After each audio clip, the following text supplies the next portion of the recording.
Yo, bienvenue sur la chaîne Manga Badass. Alors, j'ai acheté et lu le manga Cigarette and Cherry de Deshiro Kawakami. Donc c'est le premier tome. Et alors, ce que je peux dire déjà, c'est que c'est très bien dessiné. J'aime beaucoup le caractère design des personnages. Je trouve ça très simple dans le dessin. Je trouve ça vraiment très épuré, mais vraiment aucune fausse note. Vraiment, j'aime beaucoup le graphisme de ce manga. Ensuite, de quoi ça parle? Alors, ça parle en fait d'un jeune homme, un puceau, encore une fois, mais qui a un petit coup de foudre, on va dire, ou en tout cas a envie de se rapprocher d'une senpai. Donc lui, c'est le Kohei, et elle, c'est la senpai.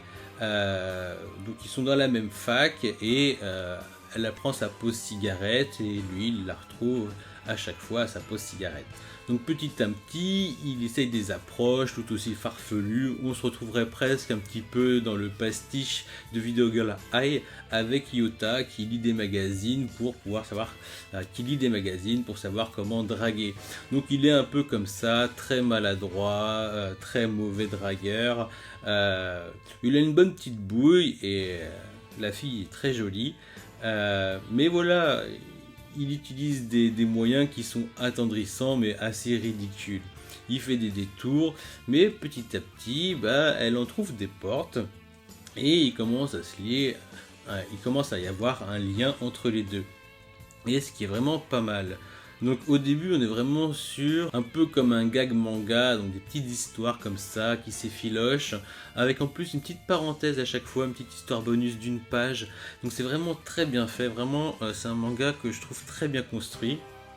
Et durant ce tome, et bien voilà, comme je vous l'ai dit, un lien se fait, une relation, on va pas dire une relation amoureuse, ni amicale, mais un rapprochement. Et on pourrait se dire, bon, où est-ce que ça va aller? Est-ce qu'il va y avoir vraiment un fil rouge dans ce petit truc, quoi? Parce que c'est pas loin du gag manga, mais en même temps, on sent la romance arriver à grands pas. Ce qui est vraiment très intéressant. Et en fait, la force de ce tome-là, c'est le climax. C'est vraiment, on arrive à la fin du tome, on n'a qu'une envie, c'est de lire le tome 2. Donc moi je vous le dis clairement, là je ne l'ai pas lu, je sors tout juste de ma lecture. Je vais lire le tome 2. Donc direct je vais lire le tome 2. Voilà, c'est une lecture qui franchement me fait plaisir, alors que le personnage est une caricature du puceau. Néanmoins, il y a quelque chose d'un peu plus vrai, un peu plus fac, un peu moins niais. Voilà, c'est pas niais, c'est amusant, c'est mignon. J'aurais presque l'impression, parfois, on n'est pas tous parfaits, hein, et on a tous été amoureux ou été intéressés par des filles ou des hommes plus âgés que nous. Mais plus âgés, on parle de 3 ans, quoi, entre une différence de classe dans le même bahut, par exemple. Tu es en 5e, tu kiffes la meuf qui est en 3e. Donc franchement, il y a un petit truc comme ça que j'aime beaucoup, et j'aime beaucoup cette série-là. Donc j'espère que vous allez la découvrir. Enfin, moi, je vous la conseille. Après, je devrais vous dire ça peut-être plutôt à partir du tome 2, parce que là, en même temps, je veux dire, il est tellement bien construit qu'on n'a qu'une envie, c'est de lire le tome 2. Je vous en dirai plus la prochaine fois. J'ai également acheté et lu Jagan 10, le tome 10. Alors, je pensais en avoir déjà parlé, mais en fait, peut-être pas. Et j'ai beaucoup aimé ce tome 10, déjà parce qu'il y a quelques mois qui se sont écoulés par rapport au tome 9. Je trouve que le héros, il évolue toujours aussi bien. En plus, il devient vraiment plus mature. Je dirais même qu'il a plus du tout la même tête que dans les premiers tomes. Et voilà, il y a peut-être l'apparition d'une nouvelle équipe qui va se faire, une nouvelle équipe de héros. Et ce qui est vraiment bien dans ce manga, et ça c'est vraiment son point fort, hormis les trucs provocateurs avec le sexe, le gore, les monstres, le graphisme, ce que j'aime vraiment bien dans cette série, c'est qu'elle arrive à nous prendre à dépourvu. Elle arrive, je ne sais pas ce qui va se passer, et je trouve qu'il manie ça très très bien, l'auteur. Voilà, donc je crois que je sais plus si c'est auteur ou dessinateur. Alors, en tout cas, je trouve que l'auteur manie très bien son récit. Voilà, on sait plus trop qui est gentil, qui est méchant. Moi, c'est vraiment un manga qui me botte, alors que c'était vraiment pas gagné pour ceux qui suivent mes vidéos. Il a vraiment fallu que j'arrive à la fin du tome 3 pour vraiment adhérer à cette série. En tout cas, très très bon tome 10. Alors, j'ai également acheté et lu le manga Hitman. Alors, Hitman, j'ai envie de dire, autant que Spy Family, a été très attendu par certains. Donc, c'est un manga de Kuji Seo, donc l'auteur de Suzuka et Fuka. Deux mangas que je n'ai pas lu. D'ailleurs, je n'ai lu aucun manga de Kuji Seo, ni même le dernier qui est sorti en 2 tomes. Je crois que c'est Half and Half. Donc voilà, donc je découvre l'auteur avec Hitman. Alors, il faut savoir que Bakuman, en soi, j'aime bien le côté de l'envers du décor des dessinateurs, même si je trouve que c'est un petit peu surfait, hein, avoir son atelier spécial de ses parents, enfin voilà, un peu surfait, et surtout Bakuman, ce truc que je ne supportais pas, c'est la niaiserie de l'histoire d'amour dedans. Mis à part ça, c'est super intéressant le monde du manga de l'intérieur, et Hitman fait partie de ce genre de manga. Sauf que là, on se place vraiment du côté de l'édition, et c'est vraiment ce que j'ai apprécié. Alors, je découvre le style graphique de Kuji Seo. C'est très beau, c'est très efficace, j'aime beaucoup. Donc on n'est pas loin d'un style shonen romance, j'ai l'impression. Donc j'aime beaucoup le style, je trouve que c'est propre, c'est bien fait, voilà, on sent que c'est pas sa première œuvre.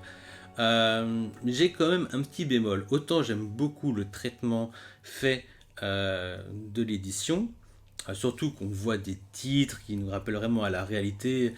Voilà, ça parle de l'attaque des titans, ça parle de telle série, ça parle de telle compagnie, telle maison d'édition, donc c'est vraiment super. Le petit X, c'est ce côté peut-être un peu trop shonen, les personnages qui sont tous beaux, qui sont tous propres, qui ont tous de la gueule.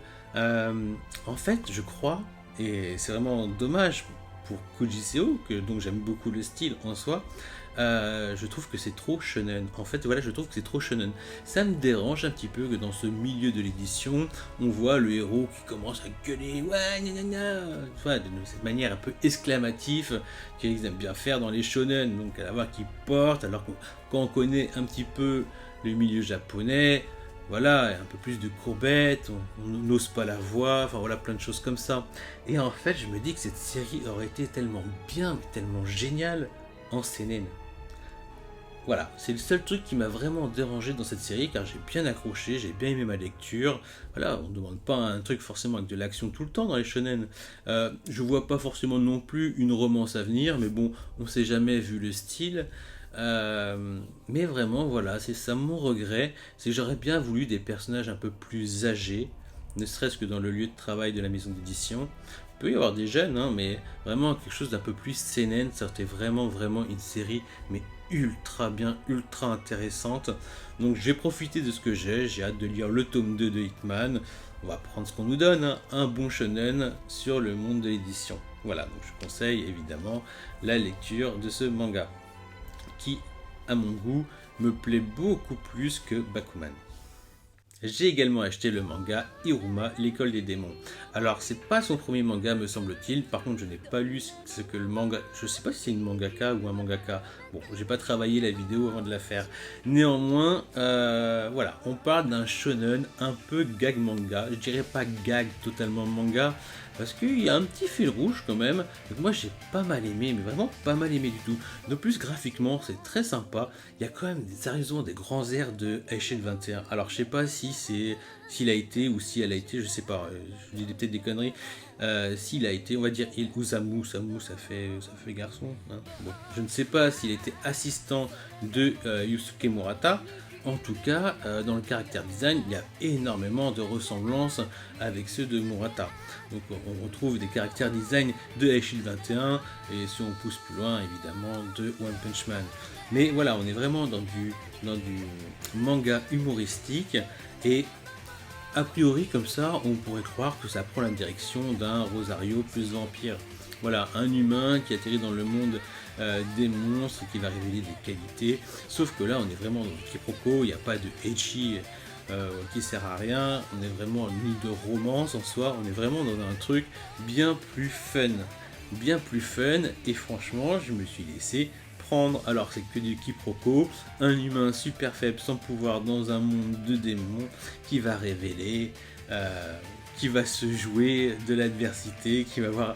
Non, vraiment, vraiment des petites phases qui m'ont vraiment fait rire. Pas juste sourire, mais qui m'ont fait rire. Donc là, vraiment, c'est une très bonne surprise, un très bon point pour ce manga.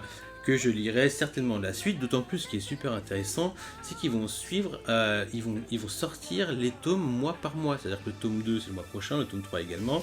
Je crois que c'est pour rattraper l'animé qui va entamer ou finir sa deuxième saison bientôt. Donc comme ça, après, une fois que l'animé est fini, vous pouvez enchaîner avec le manga en édition française. Ce qui est très malin, donc voilà, j'ai pas vu l'animé, il paraît qu'il est sympa également. En tout cas, le manga est très rafraîchissant, il est drôle, il est ce qu'il est, hein. C'est du shonen humoristique. Donc ça peut nous rappeler pas mal de styles dans le genre, je sais pas, genre Gintama, Dr. Slump. Voilà, moi j'aime beaucoup, et Rosario, plus vampire dans le genre humain, dans le monde des démons. En tout cas, ça promet. Alors, ce serait bien qu'il y ait un petit fil rouge dans l'histoire, donc il y en a un. Voilà, il se fait des alliés, donc j'espère qu'il y aura peut-être un antagoniste ou quelque chose qui rendrait le truc encore plus sympa. À voir. Et pour finir, j'ai acheté et lu le tome 3 de Worlds and Harem Fantasy. Alors, déjà, concernant le tome 2, j'étais mitigé. Et je vais vous expliquer pourquoi. Parce que ça suit un petit peu avec le tome 3. Déjà, il y a des anachronismes qui m'ont dérangé dans le tome 3, je sais pas s'ils y étaient dans le tome 2 ou dans le tome 1, en tout cas ça m'avait pas sauté à la figure. Là, concernant le héros, il y a des phases où on le voit avec une chemise, avec une cravate, son château on dirait une architecture de maison japonaise moderne. J'avais vraiment pas fait attention dans les précédents tomes, je sais pas si c'est juste moi qui vois ça là à partir du troisième tome, mais ça me dérange dans un monde d'heroic fantasy. Après, voilà, on peut toujours jouer, c'est un monde de fantasy, c'est imaginaire, ce sera pas la première fois qu'il y ait des anachronismes et qu'on en joue. Là, ça m'a un petit peu perturbé parce que c'était que dans l'environnement du héros, parce que tout le reste, voilà. Après, voilà, donc il y a une petite évolution dans l'histoire, ça part à l'aventure, on voit un petit peu des guildes, et en fait, c'est ça qui me dérange un petit peu, c'est qu'en fait, j'ai l'impression de lire un manga de fantasy qui se lit bien avec les scènes soft hentai, parce qu'il y a des scènes soft hentai qui sont très sympas, mais en fait, il y a un amalgame des deux que je trouve en fait insuffisant. Soit le soft hentai, je trouve que les situations sont pas, voilà, sont pas aussi intéressantes ou lumineuses, enfin je veux dire, que l'original de Worlds and Harem. Et la fantasy, bah, je sais pas, je vais faire une comparaison toute bête avec Goblin Slayer. Je pense que c'est l'idéal d'ailleurs. On voit Goblin Slayer et on voit Worlds and Harem Fantasy. Il y a un monde quand même, il y a un monde. Alors, je trouve quand même ça plus intéressant, mieux fait que Blue Grand Fantasy, je sais plus. Bon, je sais pas, à un moment il y a une phase. Vous connaissez Goblin Slayer avec les orques qui se mettent à violer ceux qui les ont sous-estimés et à leur faire la misère. Et j'ai l'impression qu'ils ont voulu faire ça vers la fin du tome, mais c'est vraiment pas à la hauteur, ça ne nous procure pas ce que nous a procuré Goblin Slayer. Donc voilà, je suis assez mitigé sur cette licence. Autant le premier tome m'avait surpris, j'avais beaucoup aimé, autant le tome 2, bah, j'étais très mitigé dessus. Je trouvais que les scènes de soft hentai étaient pas intéressantes, les prétextes étaient pas assez originaux. Et là, bah, je trouve que ça continue. Donc il y a des bonnes phases, hein, il y a des petits trucs sympas quand même, hein, on ne va pas cracher dessus. Mais dans la majorité, dans l'œuvre entière, bah, je trouve pas ça à la hauteur déjà de la licence. Et je vais me répéter pour bien être clair, je trouve que le côté fantasy, d'aventure, bah, c'est le minimum syndical. Voilà. Donc on a un soft hentai minimum syndical et une fantasy minimum syndical. Ça fait un titre qui met pas la barre assez haute, voilà. Donc je pense que pour ma part, je ne me procurerai plus les World Harem Fantasy. Ouais, je me consacrerai, si ça me plaît toujours, hein, parce que ça peut changer, peut-être qu'au tome 5 ou 6 de World Harem, je n'apprécierai plus cette série. En tout cas, actuellement, j'ai fini le tome 4, j'aime beaucoup cette série. Concernant Fantasy, non, je suis vraiment, je redescends, voilà. Ça reste du soft hentai avec un peu d'aventure, mais c'est médiocre, voilà. c'est bien fait, graphiquement c'est bien fait, c'est bien dessiné, il y a des bonnes idées, mais ça me donne pas envie de continuer la série, voilà, tout simplement, je vais pas aller plus loin, c'est loin d'être de la merde, ça peut plaire à beaucoup de monde et j'en suis certain, mais à partir du moment où il y a de la fantaisie, je préfère quelque chose de plus efficace, voilà, tout simplement. Voilà, sur ce je vous dis à bientôt, lisez des mangas, achetez des mangas, abonnez-vous et ciao.